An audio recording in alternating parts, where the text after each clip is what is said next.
Night, mangrove thickets, island in the Bay of Bengal, off the coast of Burma, February 1945. The night is disturbed by rifle shots and wild screams of dying Japanese soldiers. They were going to fight the British and the Indians, but instead they are fighting crocodiles. The incident on Ramree Island entered the Guinness Book of World Records as the darkest story related to reptiles. According to the canonical version, the crocodiles devoured several hundred Japanese, essentially doing the work for the Allies who were just about to capture Ramree. Is it really so, and how did it happen at all? Let's figure it out. Ramree is a fairly large island, 1,350 square kilometers. In general, it is an island purely formally. From the mainland, not two wide ducts are separated. Ramree is covered with evergreen mangrove forests. Such forests grow in the tidal strip of seacoasts, and usually it is a terrible swamp inhabited by various unfriendly fauna. Evil insects, poisonous snakes, scorpions, and crocodiles, of course. On Ramree, for example, there was a population of saltwater crocodiles. These are rather gloomy creatures. A male, for example, can weigh more than a ton. The saltwater crocodile lives in saltwater, swims well, including in the ocean, and he can, if he wishes, swim hundreds of kilometers. But it especially likes to climb into riverbeds and eat all living things in the vicinity: fish, poultry, turtles, crabs, monkeys, snakes, pigs, buffaloes, and even small sharks. They also love people, in purely culinary terms. In 1945, a conflict arose around Ramree Island. The British Empire believed that the island should belong to it. The Japanese Empire believed it was theirs. Well, crocodiles had a third opinion. In general, Burma had been a British colony since the 19th century. In 1941, the British were relatively easily driven out of this region by the Japanese. At the end of the war, the situation was reversed. Now the Japanese had to desperately fight back, patch holes at the front, and in vain hope for reserves, which, however, did not come. Japan was losing the war, and the Allied onslaught was getting stronger. It was hard to fight in Burma: suffocating heat, humidity, off-road mud, impassable thickets, bad water, and the already mentioned fauna. But there was nowhere to go. Ramree Island appeared in the plans of the Allied command in early 1945. The British were interested in the topographical features of Ramree. It is quite flat, which was perfect for an airfield, and a good airfield in Southeast Asia was worth its weight in gold. Major General Henry Chambers, commander of the 26th Indian Infantry Division, understood that. The Japanese were in a catastrophic situation by that time, and they had nothing to defend Ramree with. There was an infantry battalion and several separate sapper and artillery units, and all this was led as best he could by the middle-aged and undistinguished Colonel Kenichi Nasagawa. It was clear that it was simply pointless to defend an island 80 kilometers with one battalion. But as a real samurai, the colonel tried it anyway.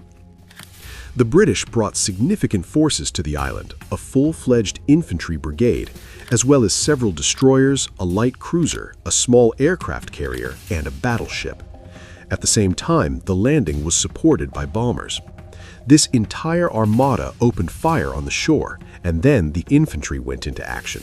And she found that there was no one to fight with. There were no more than 1,000 Japanese in all Ramree, and they went into the depths of the island.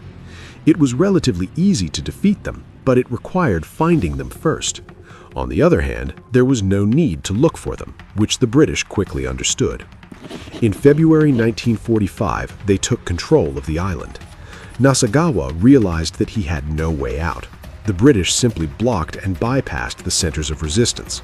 There was nowhere to take new ammunition, there was nowhere to wait for help. So the colonel decided to try to break through to the continent.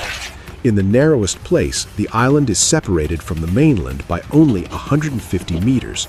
You can swim across this channel even on a log. True, it was necessary to get to it first, and for this, it was necessary to go along a fascinating route. 16 kilometers through a mangrove swamp without a road and landmarks. In order to die in the process, the British were not necessary. Mosquitoes, scorpions, and quagmire were enough. But the Japanese did not want to surrender and instead went on their last campaign. Describing what follows, the authors of popular books and articles usually cite Bruce Wright. Wright was a man of peaceful profession, a biologist from Canada, who went to the front during the war and after demobilization returned to his favorite job. In the book Sketches of Wildlife, he left a colorful description of what happened to the Japanese soldiers.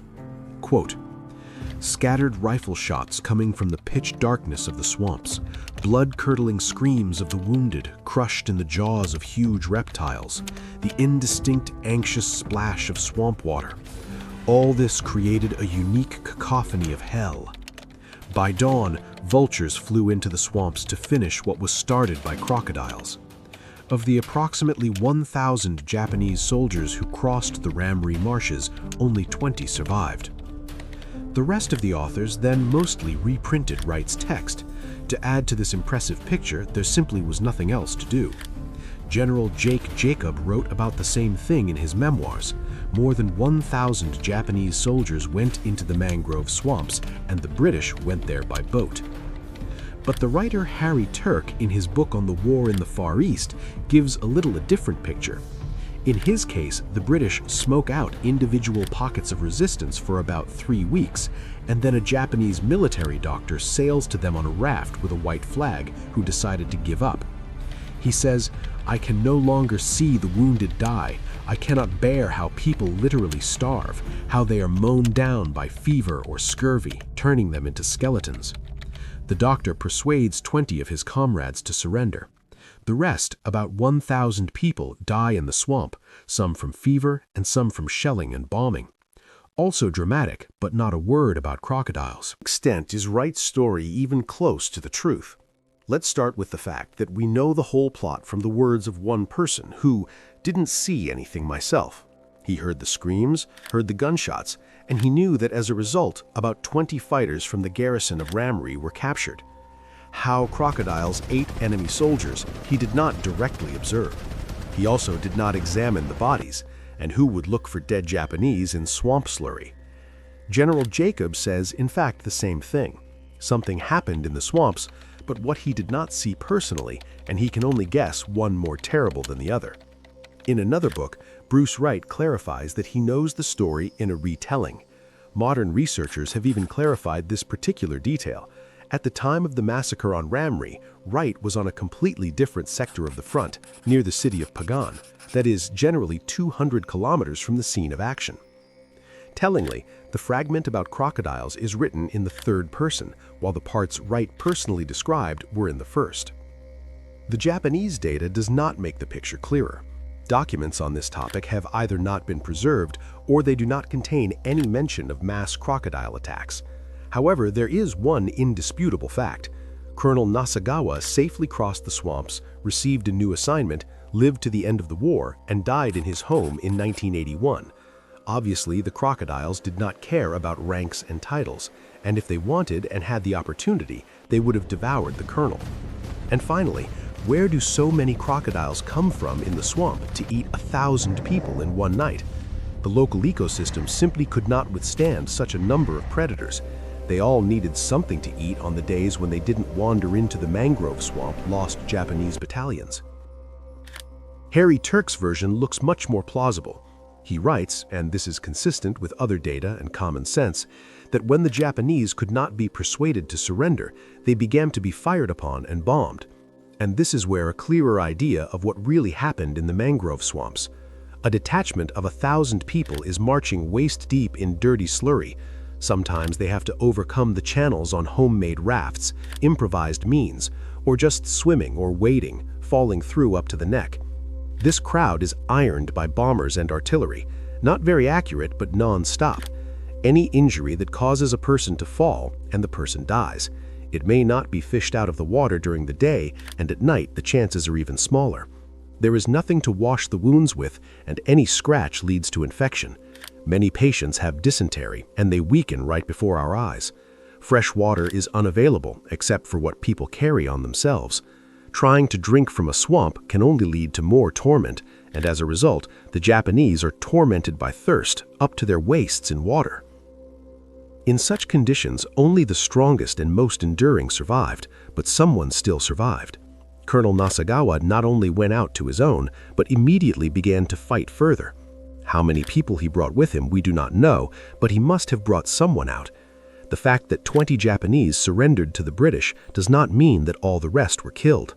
Could crocodiles take part in the tragic fate of the Japanese column? Surely they were happy to take part in eating the dead, drowned, and seriously wounded, but to rush at a living infantryman who with the last of his strength swings away with a bayonet, a normal crocodile most likely would not.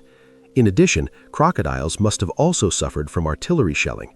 The shell does not distinguish between a human and a reptile. It all sounds logical, but when logic is on one side of the scales and an apocalyptic picture in which samurai are fighting hundreds of reptiles on the other, the public, of course, chooses the latter. A group of researchers in the end even made a special trip to Ramree and interviewed elderly local residents. They reported that yes, there was such a thing. Once crocodiles really attacked the Japanese, only the Japanese were about 10 people who lagged behind their own, and the crocodiles were just a couple. So we can say that this story is mainly about the power of the printed word. Bruce Wright, although not a professional writer, drew such a bright, juicy picture, worthy of a B-category horror film, that it convinced everyone. And he did not even insist on its documentary nature. Well, he heard something at the front and heard it. However, his authority as a biologist was very high. The plot is so cool that you want to believe in it. After all, real stories about Japanese dying from fever and dysentery don't make it into the Guinness Book of World Records, but crocodiles are a completely different matter.